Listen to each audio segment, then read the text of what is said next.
essayez d'être plus précis dans vos questions, parce qu'on ne sait plus de quoi on parlait quand vous l'avez envoyé. Mais j'imagine que le ceci en question se réfère au fait que finalement les recruteurs utilisent peu, en tout cas pas directement les réseaux sociaux. Quelqu'un veut répondre?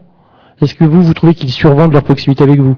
Puisque vous êtes un recruteur, est-ce que... Je sais pas, j'ai jamais été approché vous, par en exemple, tant vous que n'êtes pas démarché candidat par un réseau social pour mais en tant que m'inscrire, recruteur, vous êtes démarché pour les utiliser? Ah bah évidemment, oui. Ouais, non, bah, je sais pas. Moi, je... Évidemment. Maintenant, savoir comment il s'adresse aux candidats, je pense que c'est plutôt, à ma connaissance, il n'y a pas de démarche active des réseaux sociaux sur le grand public, si ce n'est par le buzz que ça crée et les gens qui vont s'inscrire sur les réseaux. Donc, ça fait sans doute partie de leur argumentaire, mais qui viennent dans un second temps. Christian Gay. Et puis si dans la salle vous avez des questions, n'hésitez pas, on ne prend pas uniquement les questions par internet, hein, donc levez la main, manifestez-vous, faites du bruit. Alors effectivement, nous sommes approchés, nous, fonction RH, nous sommes approchés par ces réseaux pour nous vendre des outils qui s'approchent de plus en plus d'outils de recrutement classiques.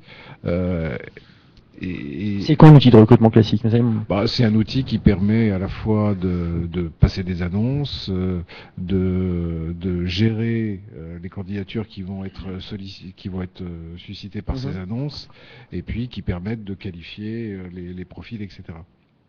Donc, oui, de ce côté-là, je trouve qu'il y a un dévoiement, de ces réseaux. Qui ne sont plus là uniquement pour mettre en relation, j'ai beaucoup aimé votre comparaison avec les réseaux qui deviennent en fait une deuxième boîte mail réservée à un certain nombre de personnes qui correspondent à une sphère particulière, qui pour moi est la bonne utilisation du réseau, de mon point de vue. Et de vouloir plaquer dessus des outils de recrutement à part entière, je pense que quelque part c'est un peu dévoyer le réseau en lui-même. La question s'adressait à vous, Julien Recoin, car Gonaël précise qu'il parlait ça c'est pas gentil, de la surcharge de candidature ou de l'effet spam. Surcharge. Donc il réagissait quand vous parliez du fait que les réseaux risquaient de devenir un gros mainstream avec beaucoup de spam. Et donc est-ce que cet effet-là n'est pas dû n'était pas la faute des réseaux qui survendent la proximité avec les recruteurs? Je vous repose la question. Est-ce que vous, par exemple, vous survendez vous n'êtes pas un réseau social, mais est-ce que... Non, on survend rien du tout. On dit juste à nos candidats, voilà, vous avez 40 ans de vie professionnelle devant vous, 50 ans maintenant, je crois, enfin bientôt. Pardon ? 42. Non mais oui. Plus de pour l'instant. Ça va changer bientôt. Et vous allez être sollicité. Il y a des moments où vous allez vous poser la question de savoir s'il faut changer ou pas. Soyez observateur du marché. Voyez si le marché, vous êtes un profil qui se valorise en ce moment sur le marché. Donc c'est plus un dashboard, une boîte à outils pour chacun des candidats pour observer.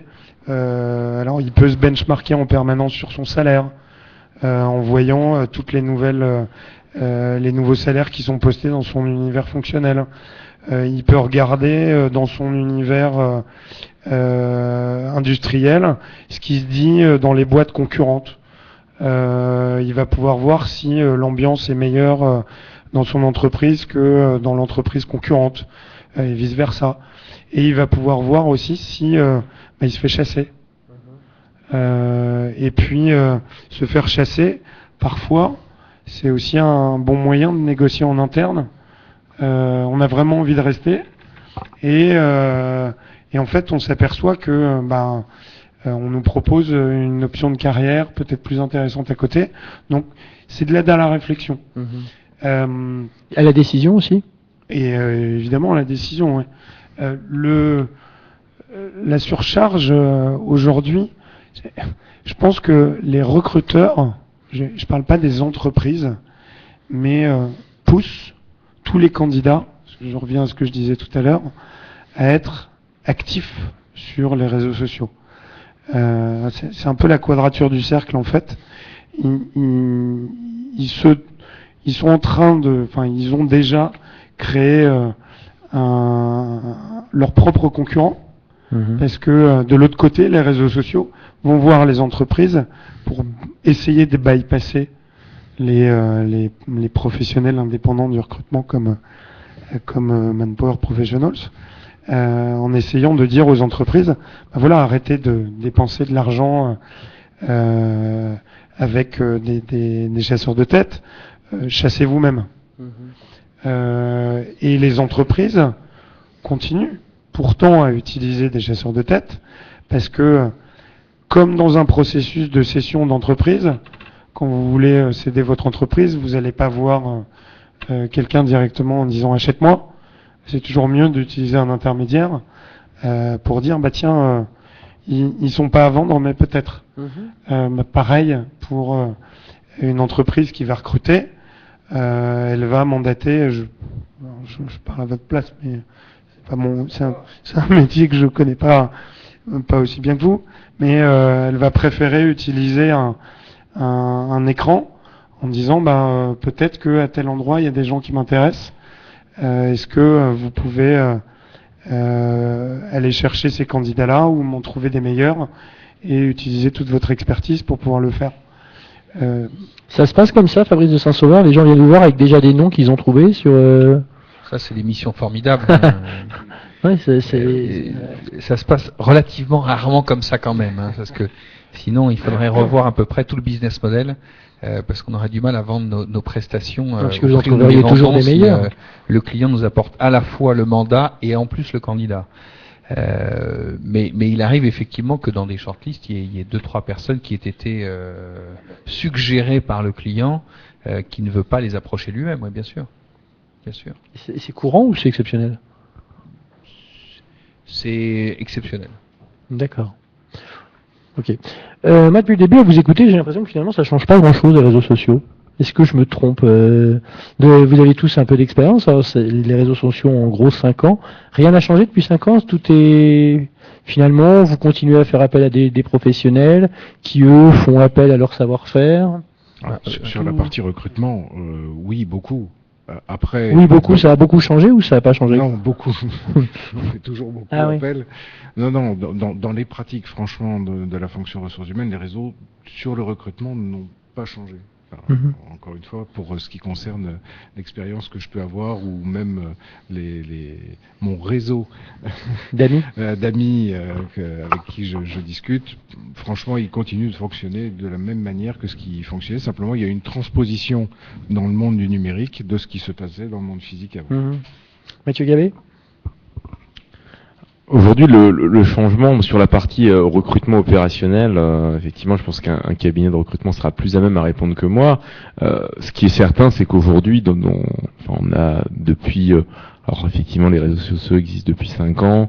On est pour beaucoup depuis un petit moment sur les réseaux sociaux, mais je dirais qu'il y a en France, en tout cas, c'était un peu avant aux États-Unis, c'est plutôt il y a 4-5 ans effectivement, mais en France, effectivement, sur les 2 dernières années, qu'il y a eu des changements notables dans les attentes des entreprises sur de l'animation, sur de la présence, sur de la production de contenu, sur de la veille, etc.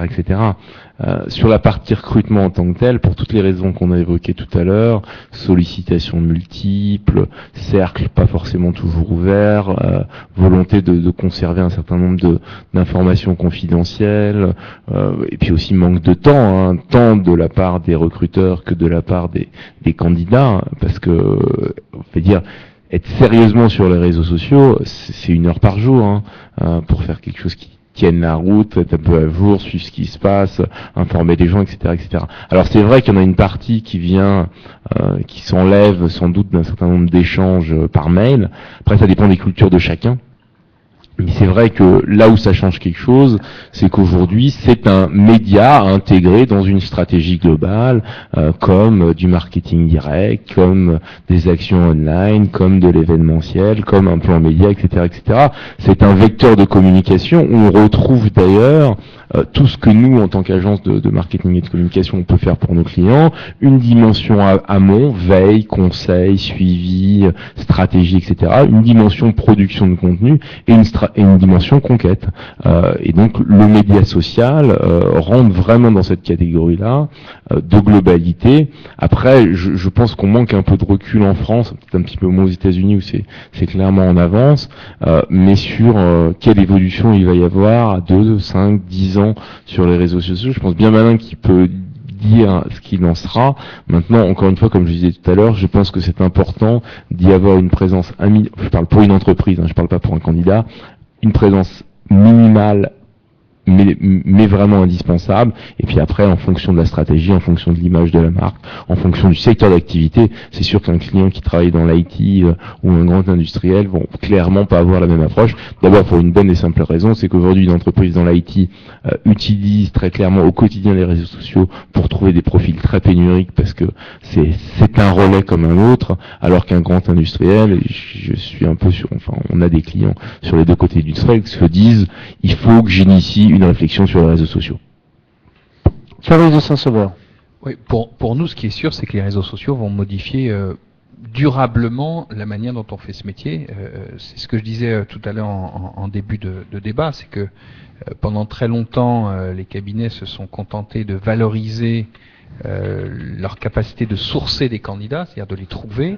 À partir du moment où il y a des outils qui le font à leur place, il va bien falloir que leur valeur ajoutée se déplace. Est-ce que, pardon, je vous coupe, mais est-ce que vous avez des clients qui viennent voir en vous disant, de toute façon, je vous paye moins parce que maintenant, c'est facile, vous avez tout sur Internet. Est-ce qu'il y a des goujats comme ça qui viennent vous voir? Bah, ils tentent. Ils tentent. Et si j'étais acheteur, je tenterais aussi. Et c'est bien pour ça qu'il faut absolument qu'on déplace notre valeur. Alors cette valeur, je pense qu'elle est à deux endroits aujourd'hui. En tout cas, c'est là-dessus que nous on travaille. Le premier, c'est l'assessment. Comment on évalue le candidat, qu'est-ce qu'on met comme outil pour être plus fin dans l'analyse et plus fin dans la compréhension, pas seulement de ses compétences, parce que ses compétences, à la limite, chaque recruteur, après 6 mois d'expérience, est capable de cocher des cases en interviewant quelqu'un, mais c'est son potentiel, qu'est-ce qu'il est capable de faire, qu'est-ce qui le motive à bouger, et ça, je pense que c'est une valeur que ne peuvent pas adresser les réseaux sociaux. Ou les business models un peu plus mécaniques. Et puis l'autre valeur que l'on essaie d'adresser... Pardon, je vous coupe encore, mais c'est pour les profils que vous avez ou en général? Mais pour tout. Pour tout. Je pense que... À partir de quel niveau? À tout niveau de qualification? Tous les candidats, quand vous les interrogez, se plaignent de l'effet clonant de passer dans la seringue d'un cabinet qui cherche à cocher des cases en fonction de qu'est-ce que j'attends, est-ce que vous avez déjà fait ça 3 ans. Il faut bien que les cabinets mettent en place des outils pour sortir de ça. Mais ces mêmes candidats qui s'en plaignent le jour où ils sont en position de client et qui vous font une demande, la demande là elle est très clonante. Donc il y a une gentille schizophrénie là dont on est tous victimes et bon, c'est assez classique. Donc, mais c'est à nous de mettre en place des outils pour mesurer les écarts entre ce qu'on attend et ce qu'on va trouver. Et ça, je pense que c'est une vraie valeur que peuvent apporter les cabinets, à la fois pour les entreprises et pour les candidats. Pour les entreprises, il est clair que si elles ont des démarches trop clonantes et trop mécaniques par des réseaux qu'elles ne mettent pas de valeur ajoutée entre les deux, un candidat qui fait la même chose depuis 4 ans, il va venir juste pour de l'argent. Et il ne faudra pas se plaindre qu'il parte. Il faudra pas se plaindre qu'il parte pour la même chose 3 ans après. Donc il faut évidemment mettre de la valeur et savoir prendre quelques risques, et ça je pense que c'est la valeur ajoutée que peut apporter un cabinet. Bon, Julien, je finis parce que pardon. Je suis parti. Ouais, non, vous aviez votre deuxième source de valeur, je l'avais oublié, pardon. Et l'autre, la deuxième source de valeur, je pense que c'est ce qu'on a appelé le onboarding des candidats, c'est comment le cabinet prend en charge la mise à bord du candidat. Il y a 2 statistiques qui sont assez intéressantes. Le turnover dans les entreprises est en général 2 fois plus important dans l'année 1 du candidat que dans les années qui suivent. Alors ça peut être un problème de casting, et ça arrive de temps à autre, mais ça peut être aussi et souvent un problème de mise à bord. Et tous les candidats se plaignent qu'en général on les met dans le grand bain, ils sont pas peu ou pas coachés et en avant, voilà. Alors pour peu qu'il ait un peu négocié son salaire,